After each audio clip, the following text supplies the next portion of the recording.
Là encore, je me retrouve confronté de plus en plus à des agences de communication qui prétendent aussi faire du référencement. Alors, encore une fois, je n'ai rien contre les agences de communication. Dans la mesure où chaque type d'agence, que ce soit une agence web, une agence SEO, une agence de communication, une agence digitale, une agence marketing ou tout ce que vous voulez, dans la mesure où les prestations qu'elle propose sont cohérentes, avec un tarif cohérent et que les prestations sont qualitatives et vont dans le sens du client, quel que soit le client, ça ne me pose aucun problème, c'est tout à fait normal, il y a de la place pour tout le monde. Par contre, quand une agence de com se proclame agence SEO avec des prestations qui sont tout sauf du SEO qualitatif et qui parfois même peuvent faire prendre un risque au site du client en risquant la pénalité Google, que ce soit via du Panda, du Pingouin ou autre, là effectivement pour moi c'est un coup de gueule et je m'insurge contre ça parce que ça nuit vraiment au métier et aux agences qui font du bon boulot. Encore une fois, quelles que soient les agences. Il y a des agences de com qui font du bon boulot en référencement parce que au sein de leurs effectifs, elles ont un ou plusieurs experts SEO. Mais encore une fois, chaque domaine d'expertise doit avoir son référent au sein de la société de prestation. Donc pour ce qui est du référencement, voilà, si on vous propose encore une fois un cas client la semaine dernière, je tombe sur une agence de com, donc voilà, là c'était encore une agence de com, hein, le hasard fait que c'était encore une agence, propose des services SEO, donc on parle bien de Search Engine Optimization, donc c'est ce qu'on appelle le référencement naturel, en proposant des liens sur des annuaires. Alors là, c'est quelque chose qui m'a mis en boule parce que d'une part, les annuaires, un annuaire ne permettra jamais de vous positionner, de ranker, ou alors vraiment dans des cas très particuliers. Mais en plus, quand on parle de l'annuaire page jaune pour mettre en place une stratégie SEO, excusez-moi, mais page jaune, à quel moment le fait d'être inscrit sur page jaune va booster le ranking d'un site? À aucun moment, je vous le dis, à aucun moment. Donc si vous tombez sur une agence qui vous dit faire des prestations de SEO et qui passe par page jaune, par des annuaires, etc.,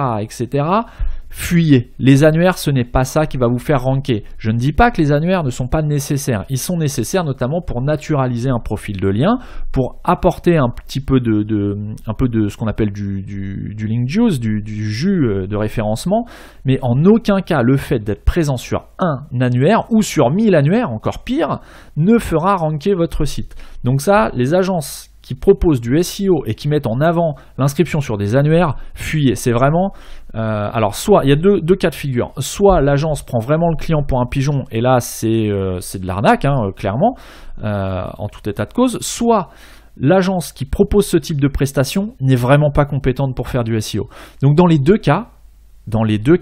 fuyez. Autre chose, une agence qui propose du SEO et qui ne parle que de liens,